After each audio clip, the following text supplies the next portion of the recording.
राष्ट्रिय परीक्षा बोर्ड प्रशासन सहायक दोस्रो पत्रका लागि महत्त्वपूर्ण सामग्रीको साथमा उपस्थित भइसकेको छु। मौलिक हक र राज्यका निर्देशक सिद्धान्तबीच भिन्नता। मौलिक हक, राज्यका निर्देशक सिद्धान्त। संविधानमा व्यवस्था गरी व्यक्ति र नागरिकलाई उपलब्ध गराइएका अधिकार हुन्। शासन सञ्चालनका लागि सरकारलाई गरिएका दीक्षा निर्देशन हुन्। संवैधानिक उपचारको ग्यारेन्टी हुन्छ। अदालतमा प्रश्न उठाउन सकिँदैन, तर यसको दिशा निर्देशन पालना गर्नुपर्छ। मौलिक हकमा तत्काल कार्यान्वयन गर्नुपर्छ। राज्यका निर्देशक सिद्धान्तमा चाहिँ स्रोत साधन क्षमता अनुसार क्रमशः सम्बोधन गर्दै जानुपर्दछ। त्यस्तै गरी नेगेटिभ राइट हुन्छ अनि राज्यका निर्देशक सिद्धान्तमा चाहिँ पोजिटिभ राइट्स हुन्छ। त्यसै गरी मौलिक हक अन्तर्गत सरकारको स्वेच्छाकारिता नियन्त्रण गर्दछ, लोक कल्याणकारी कार्यमा सहयोग गर्दछ। धारा 50 निर्देशक सिद्धान्तहरू। 1. नेपालको स्वतन्त्रता, सार्वभौम सत्ता, भौगोलिक अखण्डता र स्वाधीनतालाई सर्वोपरि राख्दै नागरिकको जीव, धन, सम्मानता र स्वतन्त्रताको संरक्षण गरी कानुनीको शासन, मौलिक हक तथा मानव अधिकारका मूल्य र मान्यता, लैङ्गिक समानता, समानुपातिक समावेशीकरण, सहभागिता र सामाजिक न्यायको माध्यमबाट राष्ट्रिय जीवनका सबै क्षेत्रमा न्यायपूर्ण व्यवस्था कायम गर्दै लोक कल्याणकारी राज्य व्यवस्थाको स्थापना गर्ने तथा परस्पर सहयोगमा आधारित संघीयताका आधारमा सङ्घीय एकाइहरू बीचको सम्बन्ध सञ्चालन गर्दै स्थानीय स्वायत्तता र विकेन्द्रीकरणको आधारमा शासन व्यवस्थामा समानुपातिक सिद्धान्तलाई आत्मसात गर्दै लोकतान्त्रिक अधिकारको उपयोग गर्न पाउने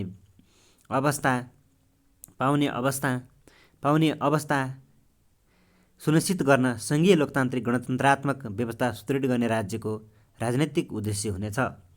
त्यसै गरी 2मा छ धर्म, संस्कृति, संस्कार, प्रथा, परम्परा, प्रचलन वा अन्य कुनै पनि आधारमा हुने सबै प्रकारका विभेद, शोषण र अन्यायको अन्त्य गरी सभ्य र समतामूलक समाजको निर्माण गर्ने एवं राष्ट्रिय गौरव, लोकतन्त्र, जनपक्षीयता, श्रमको अन्यायको अन्त्य गरी सभ्य र समतामूलक समाजको निर्माण गर्ने एवं राष्ट्रिय गौरव, लोकतन्त्र, जनपक्षीयता, श्रमको अन्यायको अन्त्य गरी सभ्य र समतामूलक समाजको निर्माण गर्ने एवं राष्ट्रिय गौरव, लोकतन्त्र, जनपक्षीयता, श्रमको सम्मान, उद्यमशीलता, अनुशासन, मर्यादा र सहिष्णुतामा आधारित सामाजिक सांस्कृतिक मूल्यहरूको विकास गर्ने तथा सांस्कृतिक विविधताको सम्मान गर्दै सामाजिक सद्भाव, ऐक्यबद्धता र सामञ्जस्यता कायम गरी राष्ट्रिय एकता सुदृढ गर्ने राज्यको सामाजिक र सांस्कृतिक उद्देश्य हुनेछ।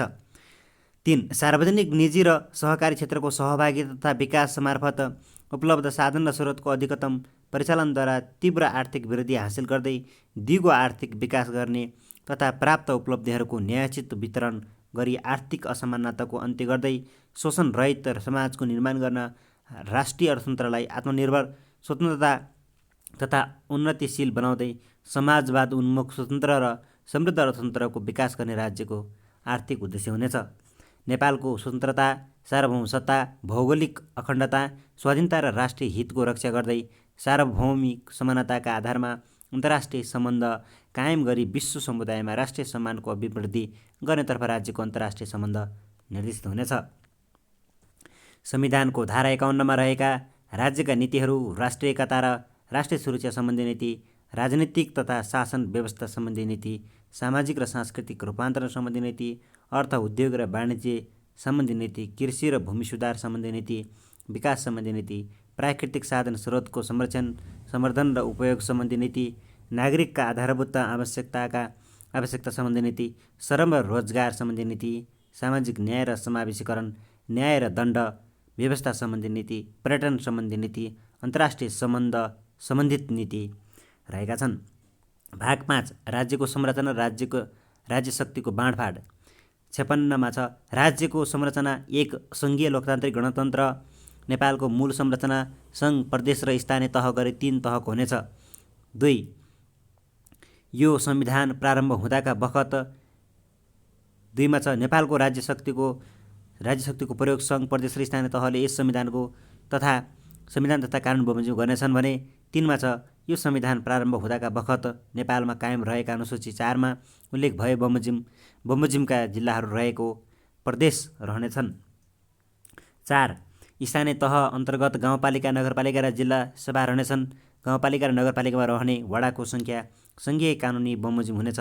सङ्घीय कानुनी बमोजिम सामाजिक सांस्कृतिक संरक्षण वा आर्थिक विकासका लागि विशेष संरक्षित वा स्वायत्त क्षेत्र कायम गर्न सकिनेछ। सङ्घ, प्रदेश र स्थानीय तहले नेपालको स्वतन्त्रता, सार्वभौमसत्ता, भौगोलिक अखण्डता, स्वाधीनता, राष्ट्रिय हिन्दू संरक्षण विकास, बहुदलीय प्रतिस्पर्धात्मक लोकतान्त्रिक गणतन्त्रात्मक सङ्घीय शासन प्रणाली, मानव अधिकार तथा मौलिक हक, कानुनीय राज्य शक्ति, पृथकीकरण र नियन्त्रण तथा सन्तुलन, बहुलता र समानतामा आधारित समतामूलक समाज समावेशी प्रतिनिधित्व र पहिचानको संरक्षण गर्नेछन्। त्यसै गरी 57 मा छ राज्य शक्तिको बाँडफाँड। 1 सङ्घको अधिकार अनुसूची 5 मा उल्लेखित विषयमा निहित रहनेछ र त्यस्तो अधिकारको प्रयोग यो संविधान र सङ्घीय कानुन बमोजिम हुनेछ।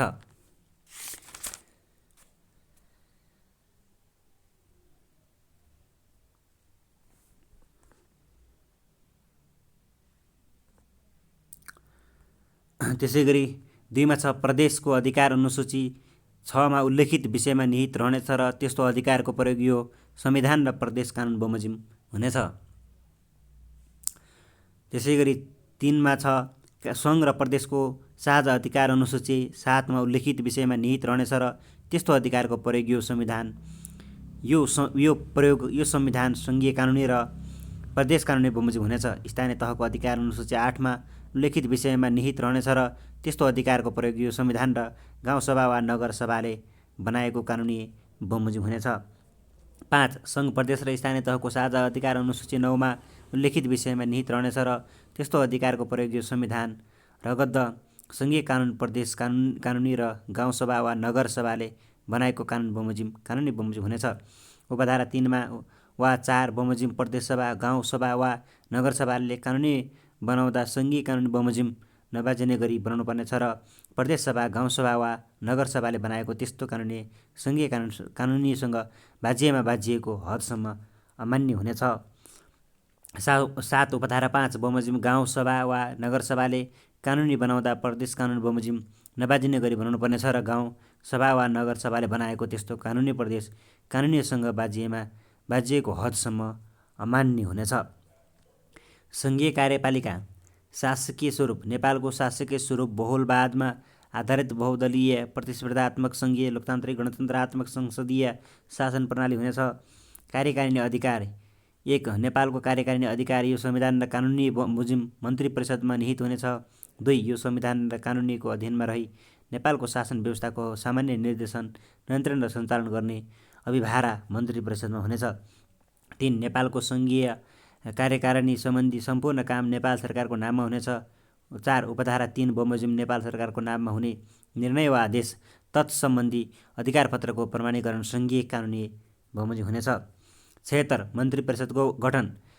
1 राष्ट्रपतिले प्रतिनिधि सभामा बहुमत प्राप्त सङ्घीय दलको नेतालाई प्रधानमन्त्री नियुक्ति गर्नेछ र निजको अध्यक्षतामा मन्त्री परिषदको गठन हुनेछ। 2 उपधारा 1 बमोजिम प्रतिनिधि सभामा कुनै पनि दलको स्पष्ट बहुमत नरहेको अवस्थामा प्रतिनिधि सभामा प्रतिनिधित्व गर्ने 2 वा 2 भन्दा बढी दलहरूको समर्थनमा बहुमत प्राप्त गर्न सक्ने प्रतिनिधि सभाको सदस्यलाई राष्ट्रपतिले प्रधानमन्त्री नियुक्ति गर्नेछ। 3 प्रतिनिधि सभाको निर्वाचनको अन्तिम परिणाम घोषणा भएको मितिले 30 दिनभित्र उपधारा 2 बमोजिम प्रधानमन्त्री नियुक्ति हुन सक्ने अवस्था नभएमा वा त्यसरी नियुक्ति प्रधानमन्त्री उपधारा 4 बमोजिम विश्वासको मत प्राप्त गर्न नसकेमा राष्ट्रपतिले प्रतिनिधि सभामा सबैभन्दा बढी सदस्यहरू भएको दलको संसदीय दलको नेतालाई प्रधानमन्त्री नियुक्ति गर्नेछ।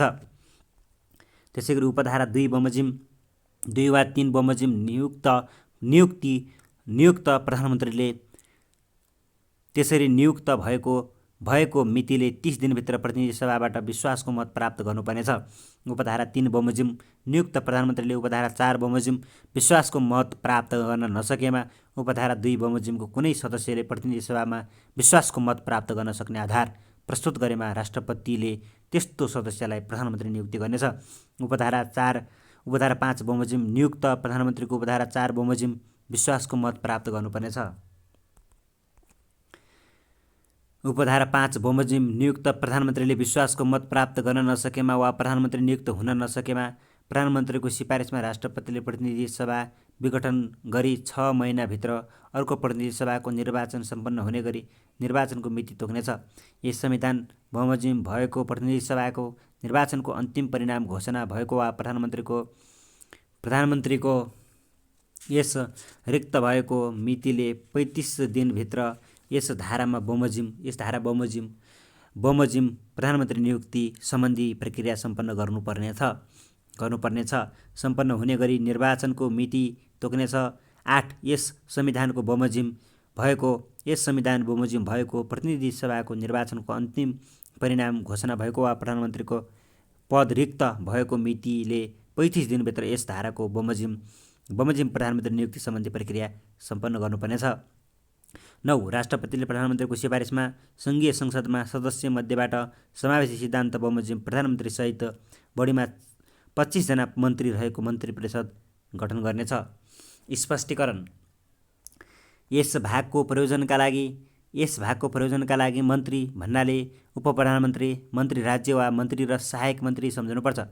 10 प्रधानमन्त्री र मन्त्री सामूहिक रूपमा सङ्घीय संसदप्रति उत्तरदायी हुनेछन् र मन्त्री आफ्नो मन्त्रालयको कामका लागि व्यक्तिगत रूपमा प्रधानमन्त्री र सङ्घीय संसदप्रति उत्तरदायी हुनेछन्।